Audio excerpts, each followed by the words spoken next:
Before that, we lived in Los Angeles, where it was more of a melting pot with all these different races put together, the Armenians, the this, the that, and everyone sort of blended together, I think, pretty well. But then we moved to Atlanta, where, the black and white societies are pretty well segregated. Even this was in the 90s. I can't speak for today, but in the 90s, it was pretty well segregated. And not officially so, but just by choice. And it was really interesting growing up. I mean, I was exposed, you could say, to ideas of racism from both sides. And by the way, I ran track as well. So you've got a lot of black kids on my track team. My friends were black for the most part. So I was aware growing up that when we would have track meets in rural areas of Georgia, that the black families would get very scared of driving there because they would presume that they're going to get pulled over by the cops. Whether it's real or not, I can't speak for that.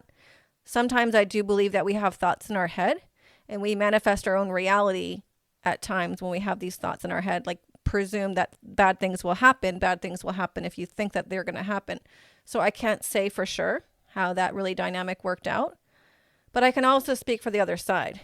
So my dad was someone who would go into inner city Atlanta and start a track team or whatnot. And at one point I was part of an all black track team, and I was very aware of how my family was treated in terms of that, or going into black neighborhoods how my father was treated as the token white guy in the black neighborhood, and not in a positive way by any stretch.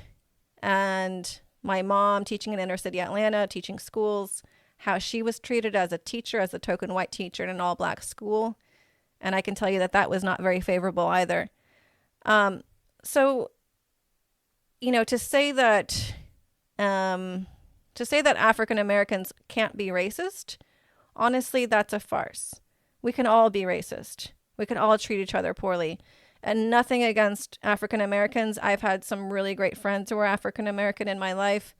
And please, nothing about anyone individually. But yes, if you truly want to overcome racial tension, we have to be able to overcome this fragility in the way we converse about it.